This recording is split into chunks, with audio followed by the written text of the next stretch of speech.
Hello प्यारे बच्चों, एक बार फिर नई वीडियो में आपका स्वागत है। आज हम कक्षा 10 गणित द्विघात समीकरण से कुछ प्रश्नों को इस वीडियो के माध्यम से हल करने वाले हैं। जैसे कि मैंने यहाँ पे दो प्रश्न लिखे हैं और उन दोनों प्रश्नों को गुणनखंड विधि के द्वारा हमें हल करना है। जैसे कि हमने यहाँ पे पहला समीकरण जो लिखा है कि x square minus 3x minus 10 बराबर 0। तो यहाँ पे x की पावर 2 का मतलब है कि यहाँ पे x के हमें दो मान प्राप्त होंगे। तो वो दो मान हमें गुणनखंड विधि के द्वारा वो दो शून्याङ्कों का हमें पता करना है। तो प्यारे बच्चों, इसको करने का जो तरीका होता है, इस समीकरण में हमारे पास एक इसका अन्य समीकरण होता है जो उसका सामान्य सूत्र भी कहलाता है। तो इसका जो सामान्य सूत्र प्यारे बच्चों होता है ax square plus bx plus c बराबर 0। तो ये हमारे पास प्यारे बच्चों इसका सामान्य समीकरण होता है। तो इसका मतलब a b c आपके कुछ अचर संख्याएं हैं। तो अचर संख्या का मतलब यहाँ पे हमें देखना होगा। तो यहाँ पे एक्स स्क्वायर के साथ कोई भी अचर संख्या नहीं है, मतलब यहाँ पे एक मैंने यहाँ लगा रखा है। एक्स स्क्वायर का मतलब है कि सिर्फ आपका एक चर वैल्यू है, यहाँ पे हमने अचर के रूप में एक वैल्यू हमने लगा रखी है जो आपका एक है। और यहाँ पे बी एक्स यानी कि यहाँ पे जो बी का मान है हमारे प्यारे बच्चों वो आपका 3 है और सी का प्यारे बच्चों हमारे पास यहाँ पे माइनस 10 है। तो इसी प्रकार हमें इसके दो शून्याङ्क हमें निकालने हैं। तो प्यारे बच्चों हमें करना क्या होता है, जब इसके गुणनखंड विधि उसको हल करेंगे तो यहाँ से हमें पहली संख्या यानी कि a का और यहाँ पे लास्ट की संख्या यानी कि c का आपस में यहाँ गुणा करेंगे। तो यहाँ पे लिखेंगे 1 गुणा 10 और 1 की जब 10 से प्यारे बच्चों गुणा करेंगे तो आंसर हमें प्राप्त होगा 10। अब इस 10 का हमें एक ऐसा पहाड़ा देखना है, ऐसा टेबल हमें देखना है कि उस टेबल की वैल्यू से, उस टेबल की संख्याओं से हमें आपका बीच की जो संख्या है bx यानी कि 3x जो है वो हमें प्राप्त हो जाए। तो जो 10 आपका प्यारे बच्चों आता है वो आपका 2 और 5 के टेबल में आता है। यानी कि 5 का अगर टेबल करेंगे 2 टाइम तो आपका 10 आएगा और 2 का टेबल अगर 5 टाइम करेंगे तो हमारे पास प्यारे बच्चों 10 आएगा। तो इसी प्रकार यहाँ पे जो हमारे पास टेबल प्राप्त होता है 5 इंटू 2 यानी कि होता है 10। और प्यारे बच्चों हमें जो आपका टेबल की वैल्यू को प्लस या माइनस करके हमें बीच का जो आपका bx की वैल्यू जो होती है वो bx की वैल्यू में प्राप्त करनी होती है। तो यहाँ पे आपका जो टेबल है 5 और 2, अगर मैं 5 में प्लस करता हूं 2 तो हमारे पास bx का वैल्यू यानी कि आपका 3x यहाँ में प्राप्त नहीं होगा, क्योंकि 5 में अगर 2 को ऐड करेंगे तो प्यारे बच्चों होता है 7।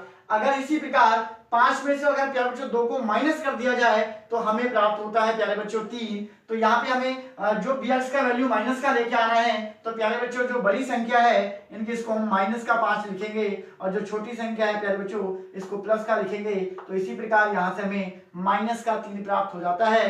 अब ये जो फैक्टर हमें यहाँ प्राप्त होते हैं इन दोनों फैक्टरों को प्यारे बच्चों यहाँ लिखेंगे।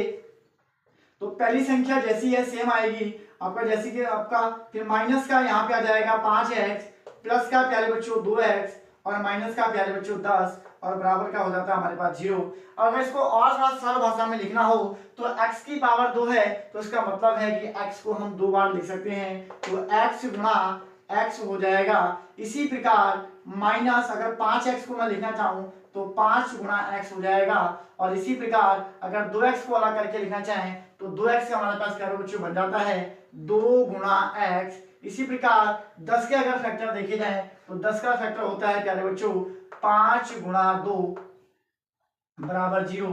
तो यहाँ से हमें दो प्रकार से यहाँ पे वेक्टर मैंने यहाँ पे रखा है 2 ब्रैकेट में। अब दोनों ब्रैकेट में प्यारे बच्चों देखना क्या है कि जो वैल्यू दोनों में एक जैसी है तो वो आपकी उभयनिष्ठ यानी कि वो कॉमन हो जाएगी। तो यहाँ से अगर देखा जाए पहले ब्रैकेट में x यहाँ पर भी है और x यहाँ पर भी है तो x आपका कॉमन हो जाएगा। तो x एक x यहाँ बचेगा तो एक x हमने यहाँ लिखा, चिन्ह आपका माइनस का है और उसके बाद बचता है प्यारे बच्चों 5। तो यहाँ पे हो गया x माइनस 5। तो इसी प्रकार प्यारे बच्चों यहाँ प्लस है और प्लस लगाने के बाद दोनों में अगर देखा जाए तो नंबर एक जैसा क्या है तो प्यारे बच्चों जो नंबर है वो 2 आपका एक जैसा है और यहाँ पे हो जाएगा x और आपका प्लस माइनस माइनस तो आपका 2 कॉमन हो चुका है तो बचेगा प्यारे बच्चों 5। तो इसी प्रकार ये आपका 0।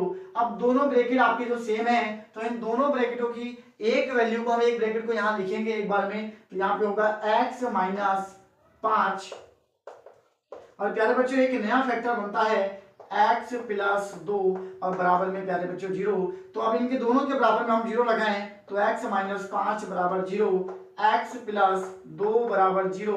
तो इस प्रकार जब किसी वैल्यू के बराबर में अगर प्लस की वैल्यू है और बराबर में अगर जाएगी माइनस की होती है और अगर माइनस की वैल्यू है तो अगर 0 के साथ बराबर में जाएगी तो प्यारे बच्चों प्लस का होता है। तो इसी प्रकार अगर हम x माइनस 5 बराबर 0 है तो इसका अगर x का शून्याङ्क प्यारे बच्चों निकालें तो x का शून्याङ्क माइनस का है तो आगे जाके प्लस का प्राप्त होगा, और यहाँ पे x का शून्यांक प्लस का है तो आगे जाके प्यारे बच्चों माइनस का प्राप्त होता है। इस प्रकार हमने इसके प्रश्न संख्या 1 को हमने हल किया, और इसी वीडियो में प्रश्न संख्या 2 को भी हल करेंगे। तो जिस किसी को अगर इसका स्क्रीनशॉट लेना है या इसको लिखना है तो वो लिख सकता है, क्योंकि इसको आगे क्वेश्चन को हल करने के लिए हमें रफ करना पड़ेगा।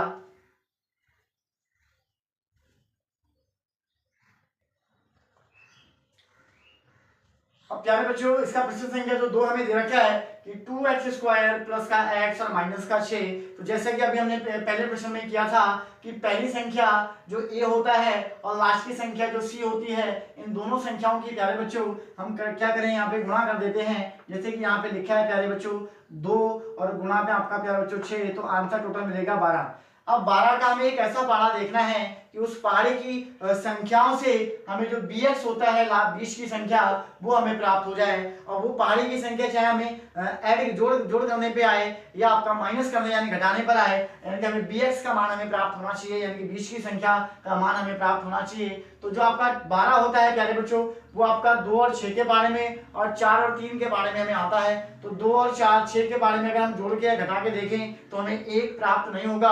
अगर हम 4 और 3 के बारे में प्यारे बच्चों देखेंगे तो 4 गुणा 3 यानी कि 4 3 12 होता है, और 4 में से अगर प्यारे बच्चों हम 3 को माइनस कर दें, घटा दें, तो वहां से हमें 1 प्राप्त होता है। तो यहाँ पे हमें जो 1 लेके आना है प्यारे बच्चों, x जो लेके आना है वो प्लस का x लेके आना है। तो इसी प्रकार हम यहाँ लिखेंगे 4 गुणा 3 यानी कि आंसर हमें प्राप्त होगा 12। अगर हम यहाँ लिखें 4 माइनस 3 तो प्यारे बच्चों हमें प्राप्त होगा 1, जो हमें चाहिए होगा यहाँ पे x के रूप में। तो यहाँ से हम प्यारे बच्चों लिखेंगे 2x²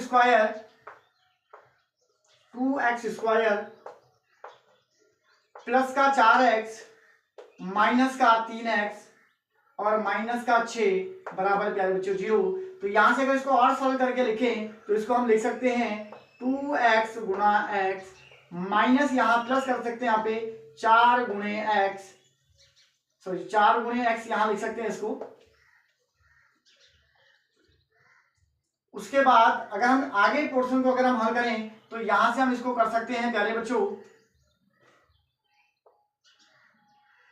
माइनस का, यहां से अगर इसको लिखेंगे तो ये प्यारे बच्चों हो जाता है। यहां से सॉरी इसको हम आगे ऐसे भी लिख सकते हैं 2 मल्टीप्लाई 2x और माइनस का 3 गुणे x और माइनस का 6 बराबर 0। तो यहां से अगर प्यारे बच्चों देखा जाए तो यहां से हमारे पास इसको अगर हम हल करें तो यहां हो सकता है 3 गुणा 2 बराबर 0।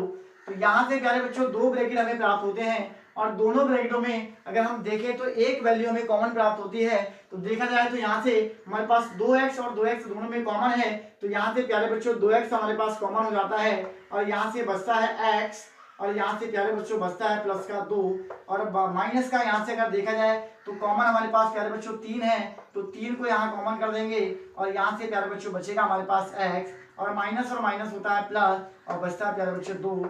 तो इसी प्रकार बराबर 0।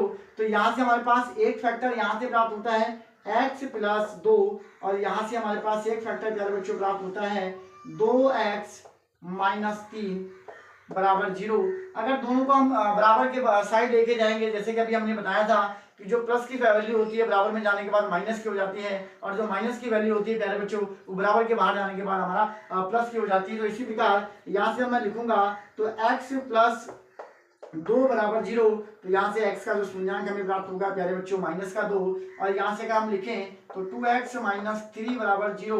तो यहाँ से हमें प्राप्त होता है 2x बराबर का 3 और x बराबर प्यारे बच्चों 3/2।